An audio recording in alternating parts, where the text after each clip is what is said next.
সম্মানিত শিক্ষার্থীবৃন্দ, সকলকে আন্তরিক শুভেচ্ছা জানিয়ে শুরু করছি।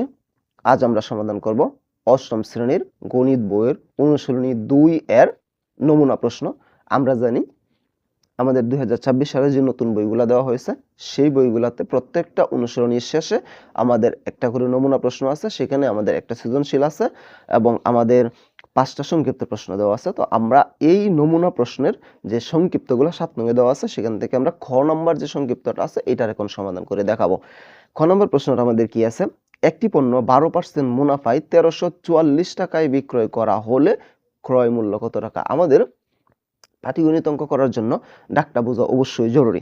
ডাক না বুঝলে আমরা অঙ্ক করতে পারবো না। আমরা আরেকবার ডাকটা পড়তেছি, একটু বোঝার সুবিধার্থে আমরা একটু আস্তে আস্তে পড়বো। একটি পণ্য 12% মুনাফায়, আমরা 12% মুনাফায় কোনো পণ্য বিক্রয় করব। কত টাকা বিক্রয় করব? 1344 টাকায় যদি আমরা বিক্রয় করি তাহলে আমাদের ক্রয় মূল্য কত টাকা? একদম সহজ একটা প্রশ্ন, এটা আমরা ঐকিক নিয়মের মাধ্যমে সমাধান করব। তাহলে আমরা কি জানি 12% যদি মুনাফা হয়, মুনাফা মানে কি লাভ, যদি লাভ হয় তাহলে আমাদের ক্রয় মূল্যের চাইতে বিক্রয় মূল্য কি হবে? বেশি হবে। তাহলে আমরা লিখব 12%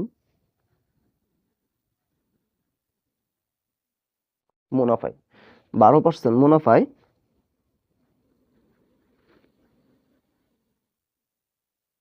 ক্রয় মূল্য 100 টাকা হলে বিক্রয় মূল্য কত টাকা?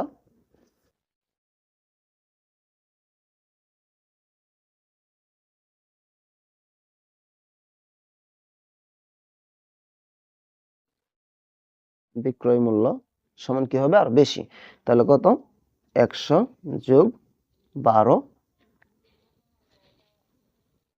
টাকা সমান কত টাকা?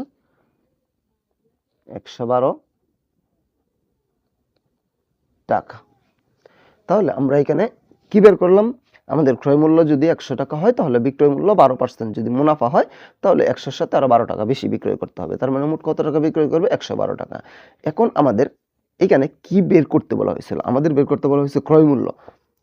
আমাদের যখন ঐকিক নিয়মে অঙ্ক করব তখন একটা জিনিস অবশ্যই আমাদের মাথায় রাখতে হবে, আমাদের যে জিনিসটা বের করতে বলা হয়, যে জিনিসটা বের করতে বলা হয়, এটা আমাদের ক্রয় মূল্য বের করতে বলা হোক বা আমাদের লাভ বের করতে বলা হোক বা ক্ষতি বের করতে বলা হোক বা আমাদের অন্য কোনো কিছু বের করতে বলা হোক, যাই কিছু আমাদের বের করতে বলা হোক, আমাদের যেটা বের করতে বলা হইব সেইটা আমাদের এই যে সমানটা আছে সমানের পিছনে নিতে হবে, সমানের পরে, মানে আমাদের যে লাইনটা লিখবো লাইনের শেষে নিতে হবে। তাহলে আমাদের ক্রয় মূল্য কই নিতে হবে? শেষে নিতে হবে। আমাদের শেষে কি আছে? বিক্রয় মূল্য আছে। তাহলে আমাদের এটাকে উল্টায় দিতে হবে, কারণ ক্রয় মূল্যটা সামনে আছে। আমরা ক্রয় মূল্যটা পিছনে নিব, বিক্রয় মূল্যটা সামনে নিব। এইটা অবশ্যই করতেই হবে, তা না হলে আমরা ঐকিক নিয়মের অঙ্ক জীবনেও আমরা মিলাইতে পারবো না। তাহলে আমাদের কি লিখতে হবে? এটাকে আরেকবার একটু আমরা উল্টায় লিখবো যে বিক্রয় মূল্য 112 টাকা হলে ক্রয় মূল্য 100 টাকা।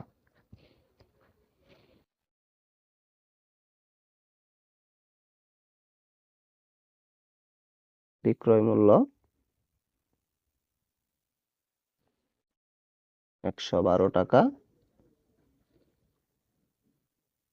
হলে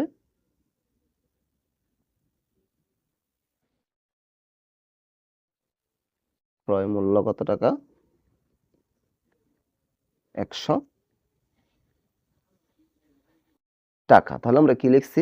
বিক্রয় মূল্য 112 টাকা হলে ক্রয় মূল্য কত টাকা? 100 টাকা।